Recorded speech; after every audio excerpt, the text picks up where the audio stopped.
E aí, galerão da internet, professor Davidson de volta, certo? Depois de um longo tempo aí sem gravar videoaulas, né? E agora a gente volta para gravar uma super revisão de História do Maranhão, que é direcionada para o EMA-Sul e para concursos do estado do Maranhão, certo? Então a gente vai trabalhar aqui algumas questões e essas questões abordam aí do tempo do Maranhão colonial, do Maranhão imperial e do Maranhão republicano, né? Vamos dar um passeio na história do estado do Maranhão, né? Que vai servir para qualquer concurso e os vestibulares, né? Que são aplicados dentro do estado, beleza? Então vamos lá, sem perder tempo, tá certo? Primeira coisa, gostaria de agradecer a todos vocês por estarem aqui assistindo o vídeo no canal do Lembrador, certo? Nosso canal está crescendo bastante, as visualizações estão aumentando muito rápido, né? E gostaria também de pedir que não baixe esse vídeo, né? Que você assista online o vídeo, porque meu pagamento é você assistir online, certo? E outra coisa que é fundamental para você que é estudante de concurso, vestibular e tal, é assistir até o final, certo?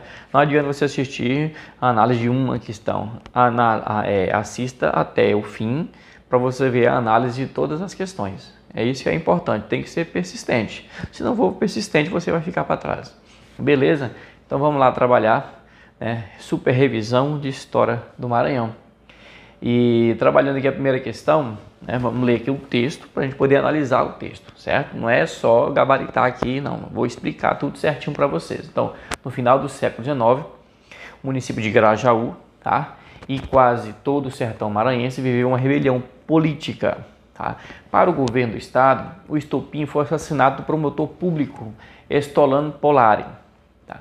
Para os sertanejos, ou seja, a galera do sertão, era uma disputa pelo controle político da região. Tá? Benedito Leite enviou forte contingente policial que praticou desmandos e atrocidades contra a população.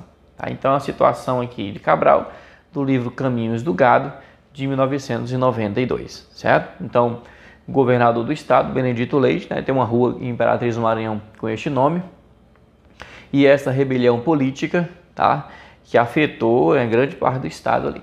Então, o texto é uma referência a conflitos vividos no interior do Maranhão e conhecidos como, né? Que conflito é este que aconteceu em Grajaú, final do século XIX, entre sertanejos e o governo do estado, certo? Então, este conflito, esses conflitos que se deram neste momento, são chamados de Guerra de Leda, tá? Que era uma briga política entre norte e sul, tá? Do estado, por conta de controle político. Essa questão das oligarquias, né? Vou falar um pouquinho da Guerra de Leda aqui. Lá no início da República Brasileira, né? Finalzinho do século XIX, início do século XX, início da República, tá? Disputa política entre norte e sul do estado do Maranhão, propunha a independência política do sertão. Então a galera do sertão, os sertanejos que participaram, né, dessa revolta, eles queriam a independência daquela região em relação, tá, ao norte, porque não havia investimentos, então era uma situação muito precária, certo?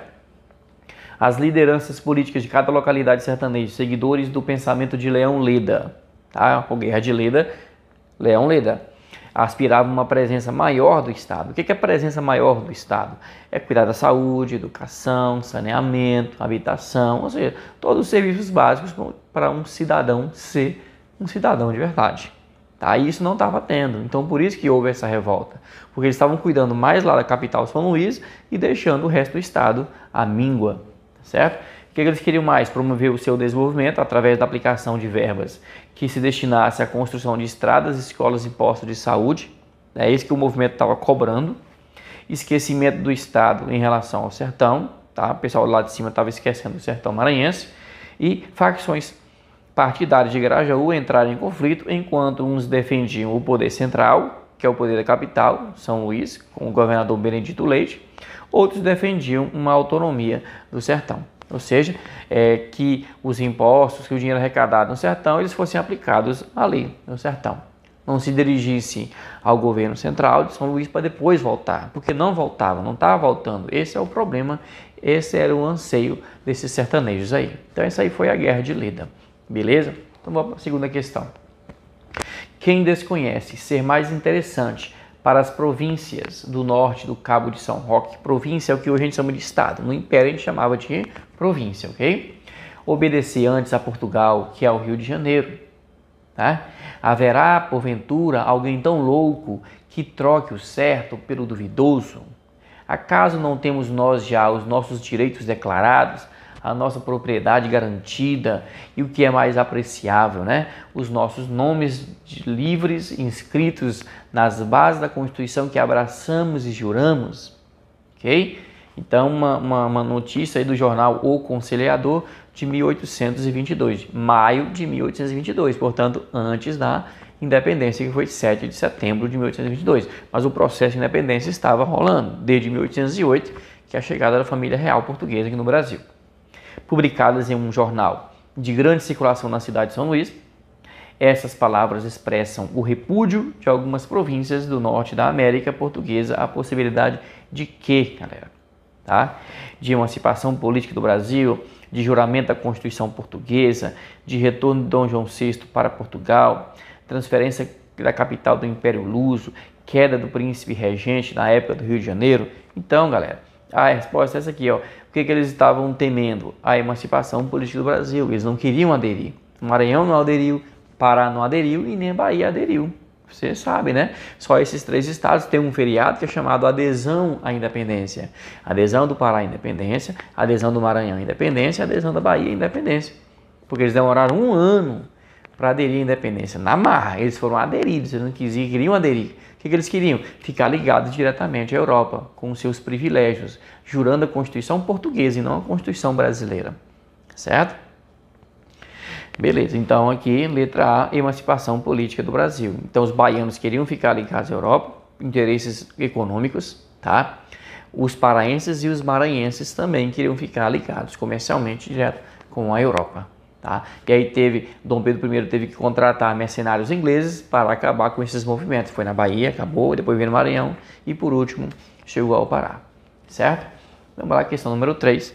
Sabemos que a questão agrária no Brasil é um problema histórico. Alguns dados coletados pelo Instituto Brasileiro de Geografia e Estatística, IBGE, para os anos de 1995 e 96 estão sistematizados no quadro abaixo. Censo agropecuário de 95 e 96, estabelecimento por grupos de área total, segundo mesorregiões, microrregiões e municípios do Brasil. Estabelecimento segundo os grupos de área total, hectare, tá? Então vamos ver uma tabelinha. Nesta tabela, se você fosse analisar, é muito número e tal, talvez você não viria. Mas o Maranhão, aqui os dados do Nordeste, ok? Aqui os estados do Maranhão. De todos os estados do Maranhão, Bahia sempre em primeiro e Maranhão quase sempre em segundo, tá? Em quantidade de lotes de fazendas de terra. Mas o que chama a atenção é a quantidade de fazendas de menos de 2.000 hectares ou mais de 2.000 hectares. Porque isso aí já caracteriza latifúndio. Então nós tínhamos muito, a Bahia tinha 6.959 e nós tínhamos 3.370, tá? Em relação a latifúndio.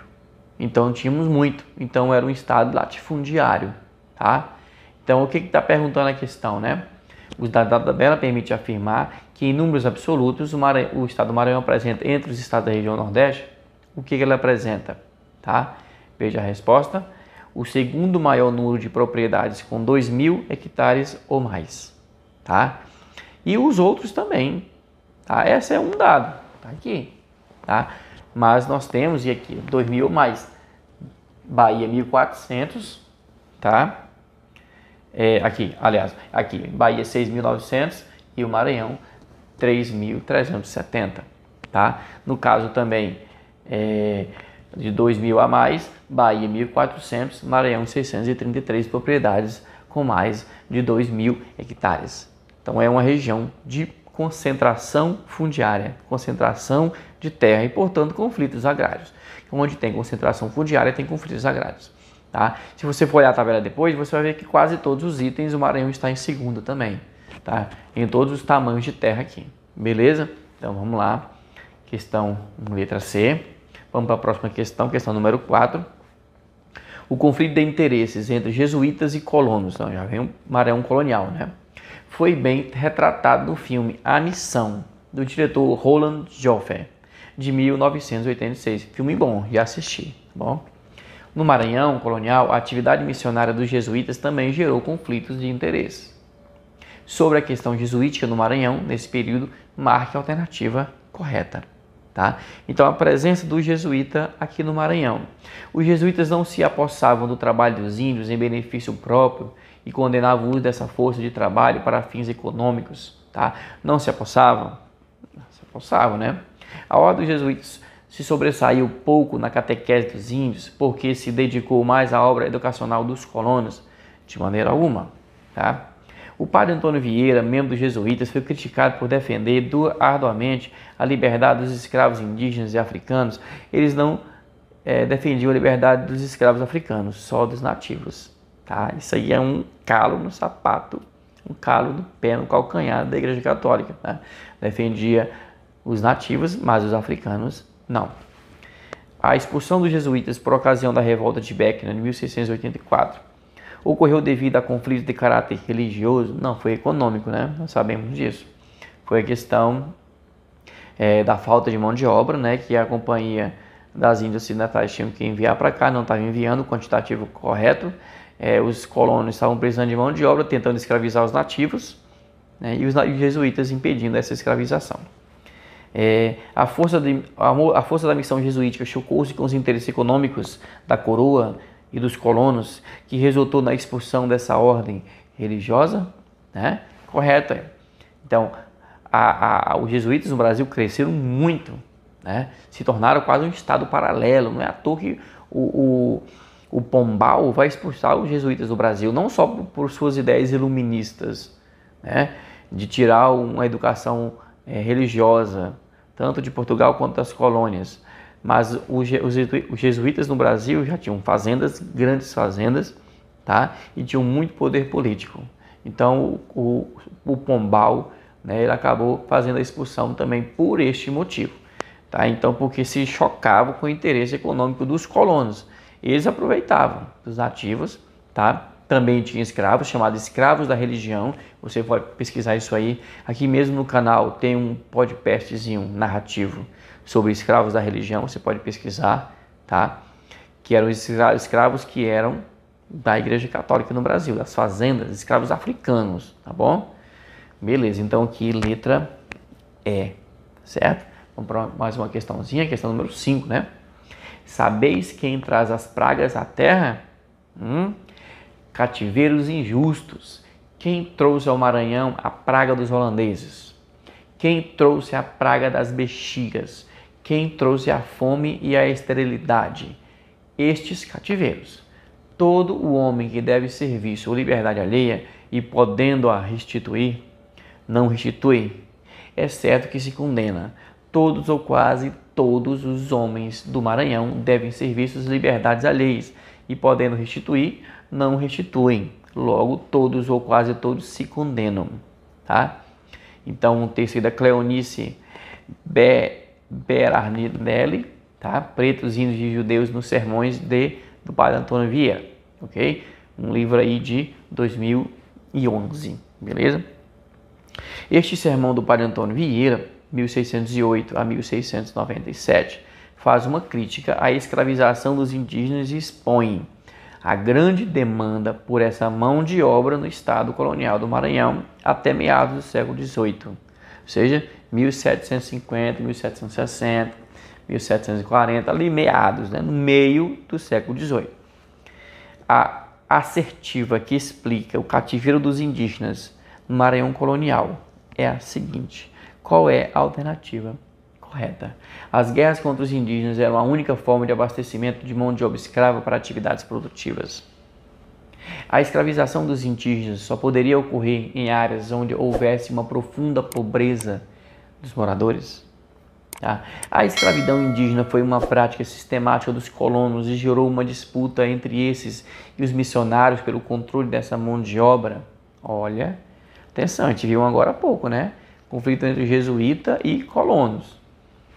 A mão de obra indígena era utilizada nos serviços domésticos e substituiu os africanos escravizados que trabalhavam na lavoura. o trabalho indígena foi substituído pelo trabalho africano, tá? Por alguns fatores, dois principais, né? A dificuldade de adaptação do indígena ao trabalho ritmado, de uma jornada de trabalho fixa diária, como escravo, tá? E outra, o lucro do tráfico negreiro, tá? Então perceberam que atravessando o Oceano Atlântico, comprando escravo super barato, um rolo de fumo comprava 18 escravos, né? Super barato, trazia para cá, enchia o navio tumbeiro, né? Um navio negreiro de 200 negros, morriam aí aproximadamente a metade, e chegava no Brasil e vendia-se, e o lucro era exorbitante, tá? Atravessava o oceano todo, voltava, morria metade e o lucro era exorbitante. Então era muito melhor, muito mais lucrativo, tá? Fazer esse trajeto todo, esse tráfico intercontinental, do que aprisionar nativos, que eram difíceis para trabalhar, se adaptar a esse trabalho escravo, tá? Que ninguém quer, na verdade, né? E outra coisa, que quando fugia era difícil de pegar, porque conhecia muito bem o seu território, tá bom? Então, questão A, B, C, né? A escravidão indígena foi uma prática sistemática dos colonos e gerou uma disputa entre esses e os missionários jesuítas pelo controle dessa mão de obra, né? Então, tivemos outra questão também falando deste mesmo assunto do Maranhão colonial. Questão... Opa, já finalizamos já, então pronto, olha aí. Já trabalhamos algumas questões, trabalhamos, né, Maranhão República, lá com a revolta de Leda, a Guerra de Leda, né? Tivemos o Maranhão Colonial e Maranhão Imperial, ou seja, fizemos uma revisãozinha rápida a respeito, né? Vamos gravar mais vídeos a respeito disso, fique atento no canal, inscreva-se no canal, ative o sininho, que é para você não perder a notificação, né? Vou preparar mais questões, pesquisar mais questões, né, direcionadas à SEDUC, direcionadas a também concursos do Estado do Maranhão e a UEMA e o EMASul, tá ok? Para preparar mesmo você para fazer a sua provinha e fechar a história do Maranhão. Se aparecer uma questãozinha de história do Maranhão, que sempre é pouca, é uma, é duas, tá? É pouca mesmo, você vai fechar. Ah, professor, mas e história geral, história contemporânea, história do Brasil, né? Também tem aqui no canal do Lembrador. Vai lá nas playlists, tem lá a história do Brasil, tem a playlist de revisão, né? Tem a playlist de concurso do Maranhão, do Tocantins, do Ceará, de Goiás, ou seja, tem tudo aqui. E ainda tem os videozinhos, podcasts, né, narrativos de temas interessantíssimos da história, tá? Aí você pode aproveitar esses textos pequenos, curtos, para você também aprender bastante. Textos não, os videozinhos narrativos, tá ok? Um abraço, até a próxima aula e se liga no canal do Lembrador. Valeu!